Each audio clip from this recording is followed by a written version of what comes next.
here. My name is Caroline Hightower, and I'm here at the Hampton Bay Island Library. And we are very excited. Diane will be joining us here in just a few minutes. But we have Reverend Rob Rollins with us today. And Rob is the former minister of the First United Methodist Church here in Wadesboro. I'm sure many of you who are going to watch will remember Rob. And he also was very active in the community. He served on the school board, and he was on the board of the Partnership for Children. So I'd like to welcome Rob. Hey, Rob. Hi, Caroline. How are you? I'll get it right. So if you don't mind, just to start us out, I'd love to, I know everybody else would love to hear what you've been up to. Well, we left Wadesboro in 2012 and came to Murphy, North Carolina, as the pastor of the church there. I retired, well, I pseudo-retired. I retired from full-time ministry at the church several years ago, and time kind of flies. I believe that was 2018. But as soon as I retired, an opportunity became available for me to serve a part-time congregation. So I did that for a year. Then I retired again for 3 months. Then I served another congregation as an interim for 3 months. Served another congregation for 18 months and have just begun another interim at the United Methodist Church in the Western North Carolina Conference as well. So I have slowed down. I can't say I have retired. I went through withdrawal probably when I first retired because I don't know how it is with others who have retired, but with me, it was such a part of my life and my week that I missed studying. Hard to believe I say that. I missed preparing the sermons. I missed being with the people. And so I felt that while I could still be active, I would. And so that's what I've been continuing to do. We moved from North Carolina to North Georgia, moved 12 miles and changed state lines and that sort of thing. So we're still in that area, in the Murphy area. So as far west as you can get in North Carolina, or as far northeast as you can get in Georgia, that's where we are. Cool. Just playing golf, and I trying to kind of have a good time and stay healthy as much as possible. As we were talking before, we went live. Getting old, sometimes the health is part of the challenge. So that's the thanks for letting me be here. I notified Stacy, the current pastor of the church, that I was going to be in the parish, if you will, through this way. And I'm so appreciative of her ministry there, and I hope all is well with all my friends there. Good. I think Diane has joined us now, but Diane, you may have to move the camera because we can't see you really. Okay. There we go. There you are. Hey, how are you doing today, Diane. Rob? It's wonderful to have you with us. Thank you. It's for great to see agreeing a to face do with that voice that I've been hearing over the phone.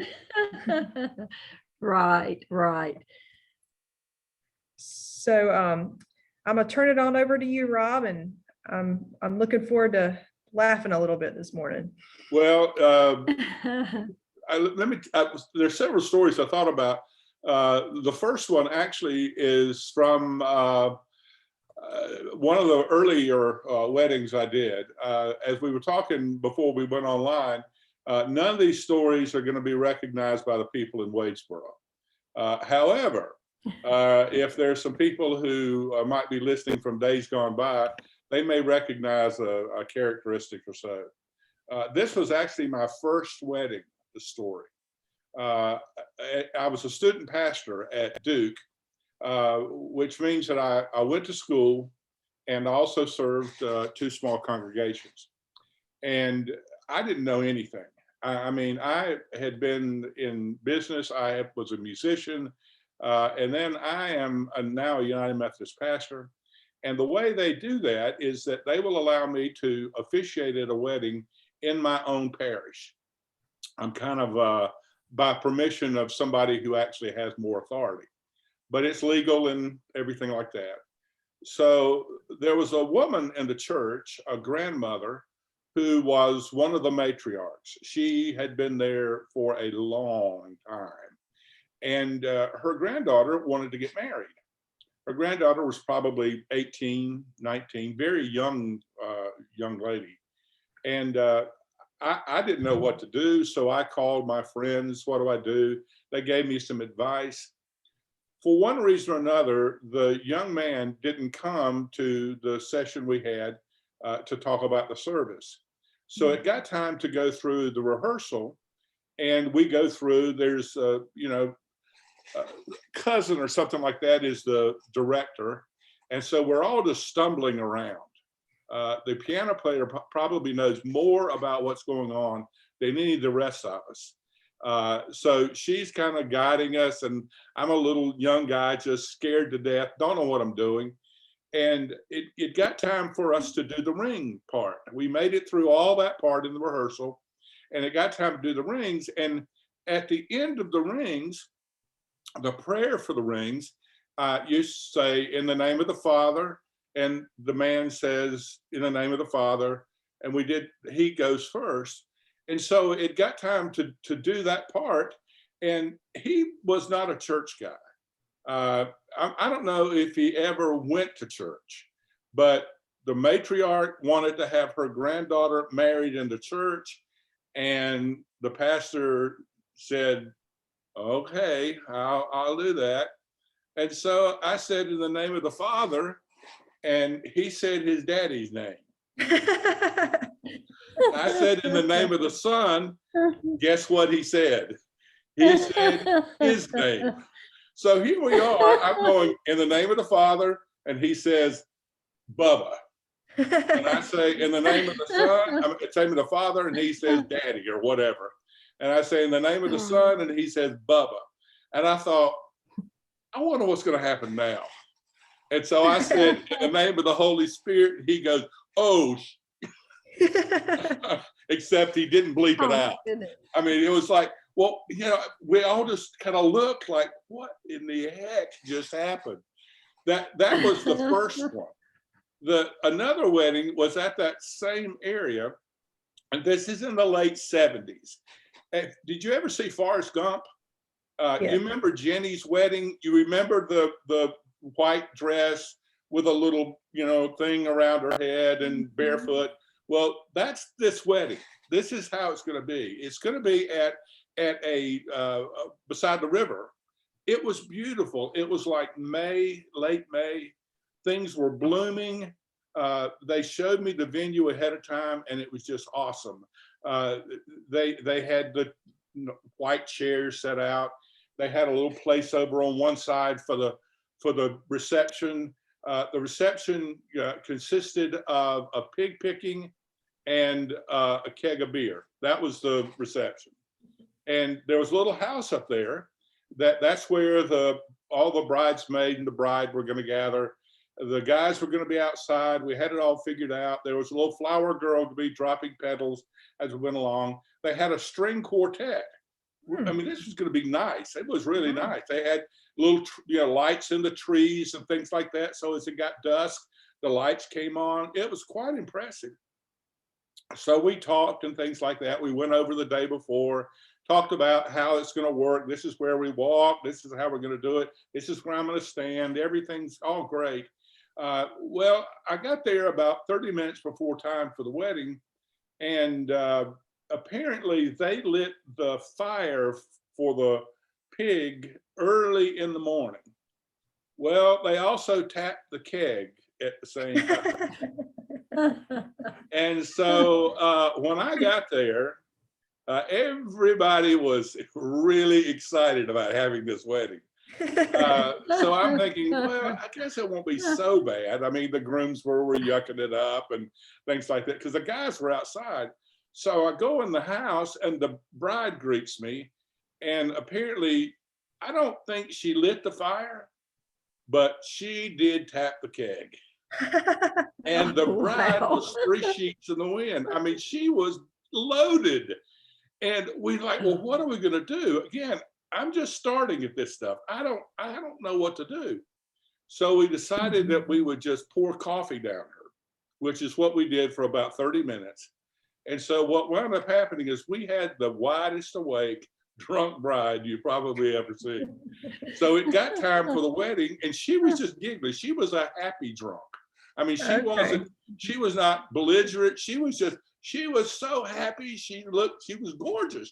But anyway, it was time to do it. So the way we did the wedding is I walked out from that area with the groom, and then the groomsmen follow, then the bridesmaid, you know how it goes. And then the string quartet starts playing Here Comes the Bride, and here she goes.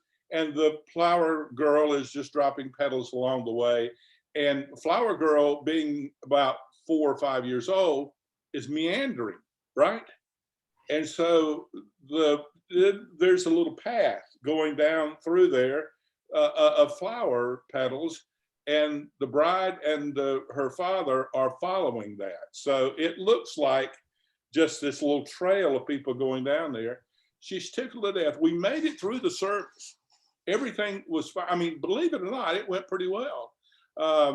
It got time at the end, you know how it goes. Everything's all done, the wedding, the rings and everything like that.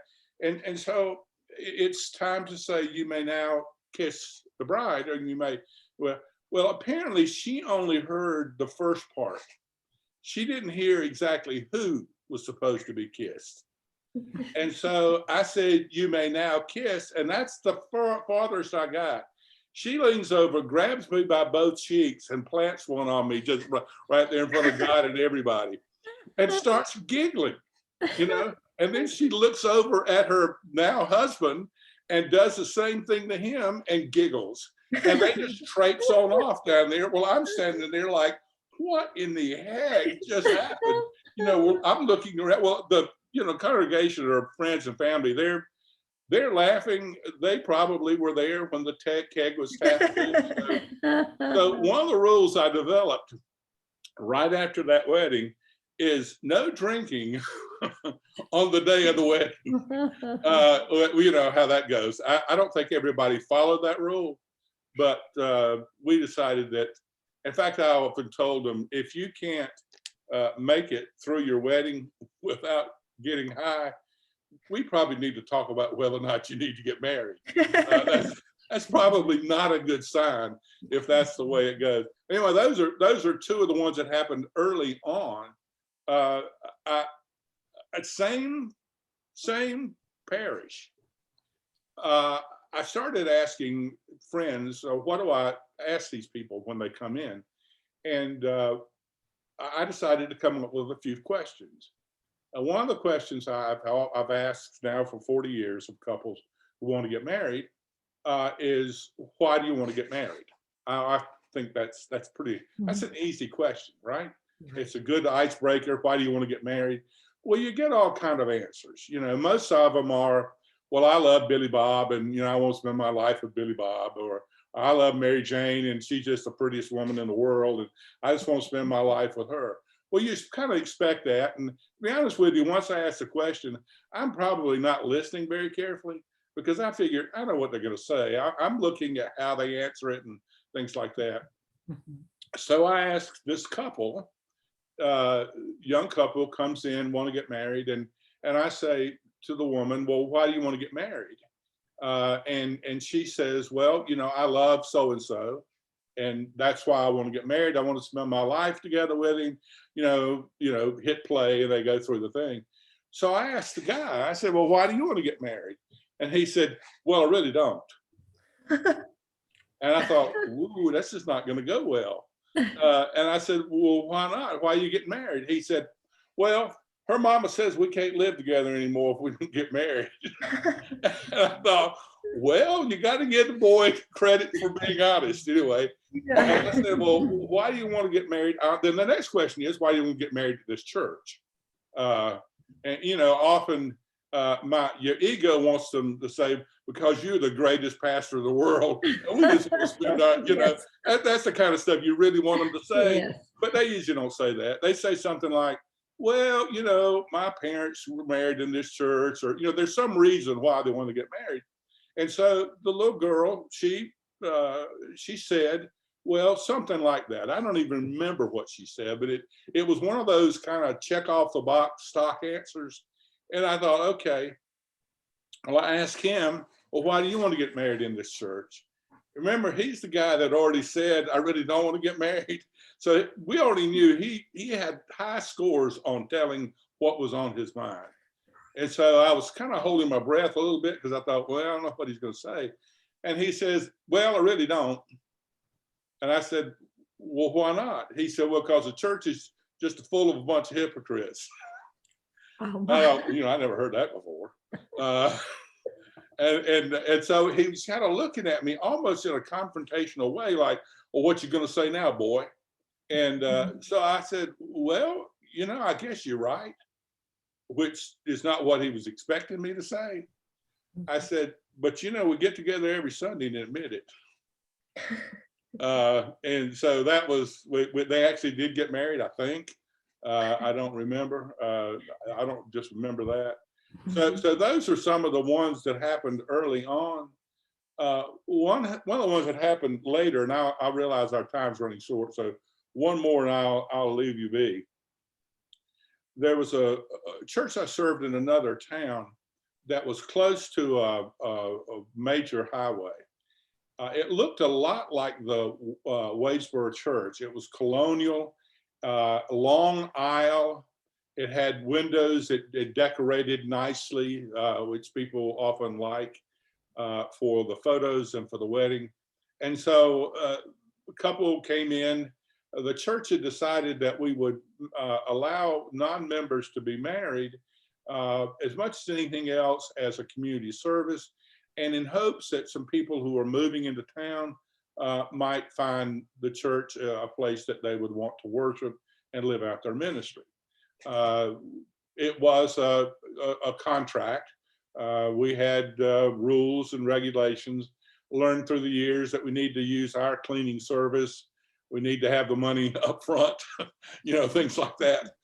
Because some folks, I forgot that I was supposed to send the check. So this couple were moving new to town. They didn't know anyone. They didn't know a director. They were going to have a small wedding with just a few family and friends. And they were trying to keep the expenses down. And so I said, well, small group, you don't need a director. We can do everything, so don't worry about it. So it was a little bit, I wouldn't say piecemeal, but it wasn't very well thought out.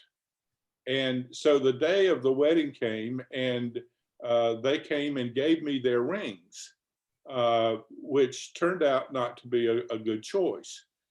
They gave me their rings, and remember, it's a long aisle. And there was a table at the back of the narthex, and that's where they gave me the rings, and that's where I put them. And that's where I left them. And it got time for the ring ceremony, and I looked at the best man and the maid of honor, who are the people that usually have the rings, and they didn't have the rings. And I look at the husband and wife and sort of mouth quietly, "Where are the rings?" And they say, "We gave them to you."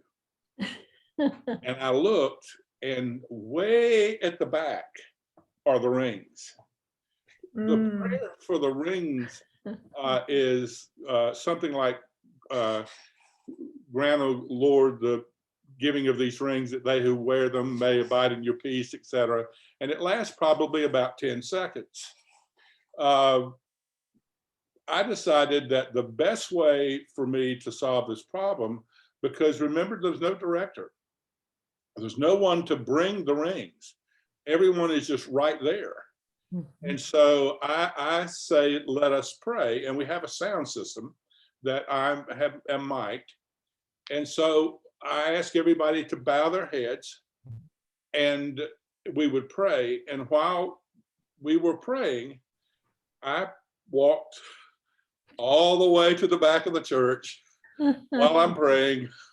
Longest prayer, going all the way to the back of the church to pick up these rings, walk back up like nobody's gonna know. Well, there probably got 12 people there. I mean, where did he go? I mean, they probably were wondering, where did the stupid guy go? More than they were wondering about, well, what's he doing? You know. So that was my, and I have done some amazingly stupid things in weddings. I have introduced a couple with the wrong name. Wow. I called one time. I said there was this woman who was about 5'11", a large, tall woman, and she was marrying a man that was about 5'4". And so you get the picture. I mean, they're just standing there. Again, one of my early weddings, I say to the woman, her name, will you take this woman to be your wife? But that's probably, you might say that today, but in the early 90s, you didn't say that. Well, he looked at me like, you called me a woman, you know, but he was little.